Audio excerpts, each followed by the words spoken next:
Hi friend, welcome to game of winning. आज की इस वीडियो में काफ़ी सारी इंटरेस्टिंग अपडेट्स होने वाली हैं। तो शुरुआत कर लेते हैं टोमासो सियम्पा से। अपडेट ऐसी आ रही है कि टोमासो सियम्पा WWE को जल्दी छोड़ सकते हैं। अब बताया जा रहा है कि पर body slam Tommaso Ciampa contract is nearing its end and he plans to finish his time with the company without renewing it. Clear है कि टोमासो सियम्पा का कॉन्ट्रैक्ट जल्दी खत्म होने को है और वो बिना रिन्यू करे कंपनी को लीव कर देंगे। हालांकि अभी इसमें ये क्लियर नहीं है कि कब उनका कॉन्ट्रैक्ट खत्म हो रहा है। टोमासो सियम्पा के WWE में होने ना होने से कुछ फ़र्क नहीं पड़ने वाला है, क्योंकि मेन रोस्टर में वो कुछ खास कर नहीं पाए हैं।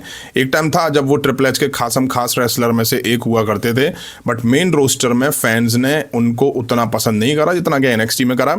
शायद यही वजह है कि उनको वो नहीं मिल रहा था जो वो चाहते थे। यही वजह है कि अब वो शायद कंपनी को लीव करने वाले हैं। नेक्स्ट बात कर लेते हैं किट विल्सन के बारे में। अगर आपने रिसेंट का स्मैकडाउन का एपिसोड देखा होगा तो उसमें किट विल्सन दिखाई दिए थे। ये WWE में एक टैग टीम हुआ करती थी, प्रीति तितली उसका पार्ट थे, जिसमें किट विल्सन थे और एल्टन प्रिंस थे। एल्टन कुछ वजहों से WWE से बाहर चल रहे हैं, अब बचते हैं किट विल्सन।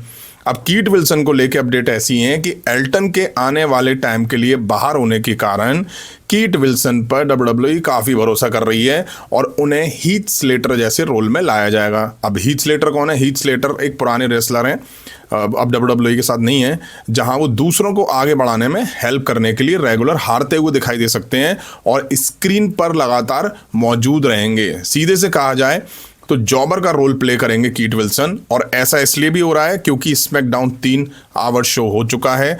चलो कम से कम दिखने का मौका तो मिलेगा किट विल्सन जैसे रेसलर को। वो बात अलग है कि वो लगातार हारते हुए दिखाई देंगे और दूसरे रेसलर उनको हरा के आगे बढ़ते हुए निकलते हुए दिखाई देंगे। नेक्स्ट बात कर लेते हैं वाइपर रैंडी ऑर्टन के बारे में। जैसा कि रिसेंट के स्मैकडाउन के एपिसोड में रैंडी ऑर्टन ने वापसी करी, वो भी मिस के अगेंस्ट इंटरप्ट करा था मिस को। अब रैंडी ऑर्टन के रिटर्न वीडियो पे WWE के अक्रॉस सोशल मीडिया प्लेटफॉर्म पे 45 मिलियन प्लस व्यूज़ हैं और ये केवल 15 आवर में थे। अब तो और बढ़ चुके होंगे। वाकई रैंडी ऑर्टन बड़े सुपरस्टार हैं। आई होप उनको अच्छी बुकिंग WWE अब दे, वरना इससे पहले जब वो दिखाई दे रहे थे अगस्त वगैरह के आसपास, तब भी उनको बस ऐसे ही वेस्ट करा जा रहा था। नेक्स्ट बात कर लेते हैं, WWE ने ऑफिशियली अनवील करा है 2025 के टॉप 5 मैन्स और टॉप 5 वुमेन्स सुपरस्टार या कहूँ रेसलर। सबसे पहले बात कर लेते हैं टॉप 5 वुमेन्स के बारे में, जिसमें नंबर 1 पे इयो स्काई, नंबर 2 पे Becky Lynch, number 3 Stephanie Walker, number 4 Tiffany Stratton और नंबर 5 नाओमी। शॉकिंग यहाँ ये है कि इसमें रेहा रिप्लाई का नाम नहीं है। रेहा के फैंस को ये बात बड़ा चुभेगी, इसलिए भी क्योंकि रेहा रिप्लाई के इस साल 2 match of the year contender list में शामिल थे, उसके बाद टॉप 5 में उन्हें जगह नहीं मिली है। दूसरा नाओमी है इस लिस्ट में, जो कि पिछले काफ़ी टाइम से WWE से बाहर चल रही हैं, या यूं कहूं अगस्त के बाद नाओमी दिखाई नहीं दी हैं। तो मतलब कि अगस्त से पहले के बेसिस पे WWE ने नाओमी को टॉप 5 वुमेन रेसलर में डाल दिया है। अब बात कर लेते हैं टॉप 5 मेल सुपरस्टार के बारे में। Number 1 John Cena, number 2 Gunther, number 3 CM पंक, number 4 Dominik Mysterio, number 5 Jey Uso. Seth Rollins इस लिस्ट में नहीं है। गंथर को नंबर 2 पे डाला हुआ है, पता नहीं किस हिसाब से ये डिसाइड करते हैं, क्योंकि गंथर अगस्त के बाद 3 महीने गायब रहे हैं WWE से और फिर नवंबर में लास्ट टाइम नाउ टूर्नामेंट में रिटर्न करते हुए दिखाई दिए थे। अब हो सकता है शायद जॉन सीना को रिटायर करा हो, इसलिए WWE ने यहाँ पे गंथर को दूसरे नंबर पे जगह दी है। नेक्स्ट बात कर लेते हैं क्रिस जेरिको के बारे में, जिनको लेकर रूमर्स ऐसे हैं कि वो WWE में वापसी करते हुए दिखाई देने वाले हैं। जैसा कि मैंने आपको बताया था कि 31 दिसंबर 2025 को क्रिस जेरिको का AEW के साथ कॉन्ट्रैक्ट एंड हो चुका है और अब वो फ्री एजेंट के तौर पर हैं। ऐसा माना जा रहा है कि Chris Jericho Raw on Netflix की फर्स्ट एनिवर्सरी पे WWE में रिटर्न कर सकते हैं, बट अब कुछ रिटर्न प्लान्स उनके निकल के सामने आ रहे हैं।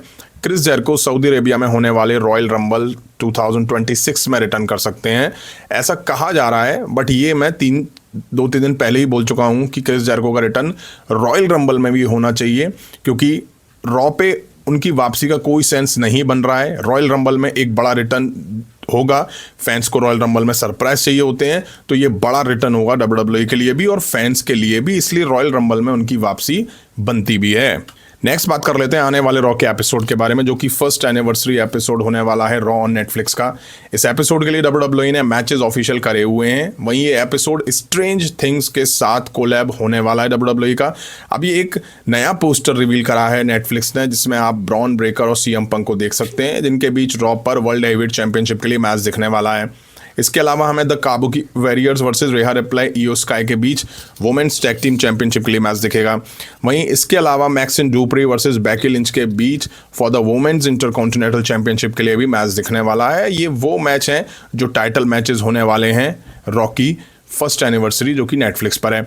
अब सवाल ये कि ये स्ट्रेंज थिंग्स को कैसे शामिल करेंगे पूरे एपिसोड में, मुझे समझ में नहीं आ रहा है। देखते हैं कैसे करेंगे। नेक्स्ट बात कर लेते हैं bad news for Drew McIntyre के बारे में। जैसे कि नेक्स्ट वीक होने वाले स्मैकडाउन के एपिसोड के लिए WWE ने ड्रू मैकिंटायर का मैच सेट कर दिया है WWE चैंपियनशिप के लिए। वहीं स्मैकडाउन 3 आवर शो हो चुका है और फैंस को रैंडी ऑर्टन का बड़ा रिटर्न भी देखने को मिल चुका है। अब Cody Rhodes versus Drew McIntyre next week होने वाला है। उससे पहले WWE ने रैंडी ऑर्टन से बैक स्टेज कॉडी रूड्स को ये कहते हुए दिखा दिया कि नेक्स्ट वीक कॉडी रूड्स और ड्रू मैकिंटायर में जो भी जीतेगा मैं उसके खिलाफ आ रहा हूं इस टाइटल के लिए। अब फैंस अच्छे से जानते हैं कि पिछले काफ़ी टाइम से WWE कॉडी रूड्स और रैंडी ऑर्टन के बीच मैच टीज करती आई है, और जैसे ही रैंडी ऑर्टन ने रिटर्न करा और वापस से ये मैच टीज कर दिया गया। इसलिए Drew McIntyre versus Randy Orton के मैच का कोई सेंस नहीं बनता है। वहीं एक अपडेट की माने तो WWE का प्लान है Cardi Rhodes versus Randy Orton के बीच वर्ल्ड टाइटल मैच का, जो कि सऊदी अरेबिया में होने वाले रॉयल रंबल 2026 में होता दिखाई देगा। अब ऐसा है तो फिर नेक्स्ट वीक स्मैकडाउन पे वही होगा जो कॉडी रूड्स के हर मैच में होता आया है। कॉडी रूड्स ड्रू मैकिंटायर के अगेंस्ट टाइटल बचा ले जाएंगे। यही बैड न्यूज़ ड्रू मैकिंटायर के लिए है। आपको बता दूं, ड्रू मैकिंटायर के लिए बिल्कुल भी अच्छा नहीं होने वाला है। ड्रू मैकिंटायर के लिए ये मैच मस्ट विन मैच है उनके मेन इवेंट करियर के लिए। अगर वो हारते हैं तो फिर उनके करियर के लग जाएंगे, उनका करियर पूरी तरह से डाउनफॉल में आ जाएगा। ड्रू मैकिंटायर को फिर टाइटल मैच से कुछ भी हाथ नहीं लगेगा। ड्रू मैकिंटायर एक शानदार हील कैरेक्टर में दिखाई दे रहे हैं, but bar bar Cardi roads के अगेंस्ट डाल के, मतलब बार बार टाइटल मैच में डाल के उनके कैरेक्टर की ऐसी तैसी करी जा रही है, और उनको नीड भी है चैंपियनशिप की।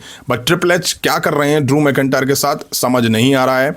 अरे कॉडी रूड्स को रिटेन ही कराना है तो मत कराओ ना टाइटल मैच यार। मुझे जो लगता है वो ये कि कॉडी रूड्स रेसलमेनिया तक तो चैंपियन बने रहेंगे।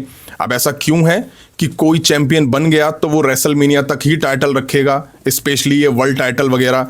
स्पेशली कॉडी रूड्स की बात करें तो मैं उनके लिए ही कहना चाह रहा हूँ। अब आप खुद ही सोच लीजिए, Cardi Rhodes versus Drew McIntyre के मैच में कौन जीतेगा? Cardi Rhodes. और अगर रॉयल रंबल में कॉडी रूड्स और रैंडी ऑर्टन के बीच मैच होता है तो कौन जीतेगा? Cardi roads. तो यानी रैंडी ऑर्टन और ड्रू मैकिंटायर को बस WWE ठग रही है। तो फ्रेंड, ये थी WWE से रिलेटेड कुछ इंटरेस्टिंग अपडेट्स। उम्मीद है वीडियो आप सभी ने यहाँ तक देखी होगी। देखिए, लाइक नहीं करी तो लाइक करें, चैनल पर नए तो चैनल को सब्सक्राइब करें। मिलता हूँ जल्दी नेक्स्ट वीडियो में। Thank you.